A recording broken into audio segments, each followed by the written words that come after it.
টেবিলের মধ্যে মাথা লাগায়া চোখের পানি সেরে সেরে কাঁদতেছে। যদি আজকে আমার বাবাই থাকতো, টাকার কথা কওয়া লাগতো না, চিন্তাও করা লাগতো না। বাবাই যেখান থেকে হয় সেখান থেকে আমার টাকার ব্যবস্থা করিয়া দিত। এর নবীর উম্মতের দল যুবক সন্তান কান্নাকাটি করতেছে। মা দেখে কি ব্যাপার, আমার সন্তানের চোখের মধ্যে পানি দেখা যায়, পেরেশান পেরেশান ভাব। মায়ের একদা বলে, সন্তান কি জন্য তুমি কাঁদতেছো? তোর ওই চোখের পানি দেখার জন্য তো আমি এত কষ্ট করি না, চোখের পানি দেখার জন্য তো আমি অন্যের বাড়ি কাজ করি না। আমি তোর সুখের কারণে, তোর সুখের কারণে আমি আমার নিজের সুখ বিসর্জন দিয়েছি। আমি দ্বিতীয় বিবাহ করি নাই। মুসলমান ইমানদারেরা বল, তোর কি হয়েছে? সন্তান বলে, না মা কিছু হয় নাই। এবার মায়ের ডাকদা বলে, সন্তান আমি তোকে পেটে নিয়েছি, তুই কিন্তু আমাকে পেটে ধরো নাই, বল তোর কি হয়েছে? এবার সন্তান ডাকদা বলে, মাগো হেডমাস্টার বলেছে ভর্তি হও, ফর্ম ফিল আপ করার জন্য টাকা লাগবে 2-3 হাজার। তুমি কোথায় পাবা টাকা? এই জন্য কিছুই বলি না, আমি কান্নাকাটি করতেছি। মায়ের ডাকদা বলে মুসকে একটা হাসি দিয়া বলে, এই নাকি তোর কথা? বলে হ্যাঁ। মায়ে বলে, একটু দাঁড়া একটু দাঁড়া। বলে মায়ে যায়া ট্রাঙ্কটা ঘুষাইয়া ট্রাঙ্ক খুলিয়া বলে 2-3 হাজার টাকাই না তার হাতের মধ্যে দিছে। এবার সন্তান ডাকদা বলে, মাগো তোমার কাছে তো এত টাকা থাকার কথা না, কোথায় তুমি পাইলে এত টাকা? এবার মায়ের ডাকদা বলে, সন্তান আমি জানি তোকে যেহেতু পড়ালেখা করাইতেছি, একটা সময় ফর্ম ফিল আপ করার জন্য একটু মোটা অঙ্কের টাকা লাগবে।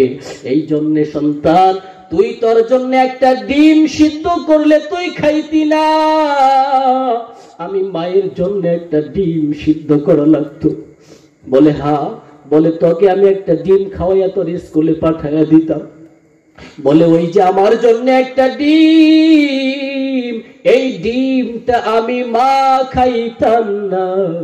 বলে এই ডিমটা জড়া করে করে আমি আবার বিক্রি করে দিতাম। বলে এইভাবে টাকাগুলো আমি জড়া করেছি, এই টাকাগুলো এখন তুই পরীক্ষা দেওয়ার জন্য কাজে লাগাইয়া দে। এরে নবীর উম্মতের দল, এই সন্তানটা পরীক্ষা দেওয়ার পর ভালো রেজাল্ট করে উচ্চ শিক্ষিত হয়ে গেছে, ডিগ্রি নিয়া এখন ভালো একটা বড় চাকরি পেয়ে গেছে। চাকরি পাওয়ার পরে এখন সন্তানটা বিবাহ করছে একটা বড় লোকের মাইয়া। এরে নবীর উম্মতের দল, এখন বর্তমানে সংসারের মধ্যে যত ঝামেলা, বলে দেখবেন বউ শাশুড়ির মধ্যে সমস্যা, কথা বলেন ঠিক কিনা? বউ শাশুড়ির ঝগড়া, বলে এর মধ্যে অবশ্যই বউদের একটু দোষ বেশি থাকে, কিন্তু শাশুড়িরা যে একদম দুধে দোয়া তুলসী পাতা তা কিন্তু না, কথা বলে না। এ মুসলমান ইমানদার ও পর্দার অন্তরালের মা, এই সন্তান যখন বিবাহ করছে, বিবাহ করার পরে এখন বউ ঘরের মধ্যে আসিয়া কান বড় দেয়, শুধু তোমার মা এমন করে, তোমার মা সেমন করে। এরে নবীর উম্মতের দল, যেই সন্তান মায়ের সামনে দাঁড়ায়া জীবনে কোনোদিন কথা বলে নাই, বলে ওই সন্তানটা বউয়ের কথা শুনিয়া একদিন মায়ের সামনে যাইয়া ধমকের সুরে একটা আওয়াজ দিয়া দিছে। বলে মায়ের কলিজার মধ্যে আঘাত লাগিয়া গেছে। ওই মায়ের ডাকদা বলে, সন্তান তুই কি আমার সেই সন্তান যেই সন্তানের মায়ায় পড়িয়া আমি আর দ্বিতীয় বিবাহ পর্যন্ত বসি নাই, অন্যের বাড়িতে ঝিয়ের কাজ করে করে করে তোরে আমি পড়াশোনা করাইলাম, তোরে আমি এত বড় শিক্ষিত বানাইলাম, আজকে তুই সেই বউয়ের কথা শুনিয়া আমি মাকে ধমক দিয়া কথা বললি। এরে নবীর উম্মতের দল যুবক, বলে এই সন্তান আরো কিছুদিন পরে বউয়ের কথা শোনার পরে হঠাৎ করে আসিয়া একদিন এই কুলাঙ্গার সন্তান বলে মায়ের পিঠের মধ্যে আঘাত করিয়া দিছে, মায়ের গায়ের মধ্যে আঘাত করিয়া দিছে। বলে এই মাটা আবেগে আর সহ্য করতে পারি নাই। এই মা ডাকদা বলে, সন্তান তুই আমার সেই সন্তান যেই সন্তানের জন্য আমি আমার সুখকে বিসর্জন দিয়েছি।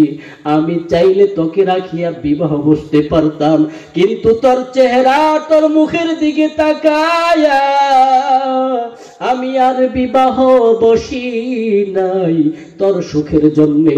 আজকে তুই সেই সন্তান। বউয়ের কথা শুনিয়া আমি মায়ের গায়ে হাত তুললি। এর নবীর উম্মতির দল বলে এই মা বাড়ির সামনে একটা করে ঘরের মধ্যে থাকে। বলে সন্তান ইচ্ছা হয় খানা দিয়ে আসে, ইচ্ছা হয় খানা দেয় না। বলে এই সন্তান একদিন গভীর রাতে ঘরের মধ্যে আইসা দেখে, বলে তার একটা ছেলে সন্তান। বলে ওই সন্তানটা নিয়ে তার স্ত্রী খেলাধুলা করতেছে। এবার যুবক সন্তান ডাকতে বলে, বিবি আমার কি ব্যাপার, তুমি এত রাত্রি বেলা এখন পর্যন্ত ঘুম আসতেছো না, কারণটা কি? বলে আমার এই সন্তান, তুমি সন্তানের মর্ম বুঝবা না। বলে আমার এই সন্তানটা শীতের রাত্রে বলে বিছানার মধ্যে পেশাব পায়খানা করিয়া ভিজে ফেলছে। এরপরে আমি আমার সন্তানের জন্য শুকনা বিছানা বিছাইয়া আরামের ব্যবস্থা করে দিয়েছি।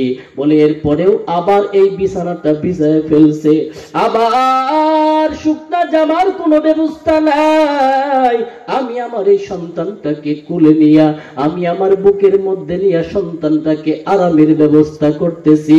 এর নবীর উম্মতের দল এই কথা শুনিয়া বলে সন্তানের বুঝ ফিরে আসছে। হাই রে, আমার মা ও তো আমার জন্য এত কষ্ট করেছে, আমার মা ও তো আমার জন্য এত কষ্ট করেছে, আমি সেই মাকে এত কষ্ট দিতেছি।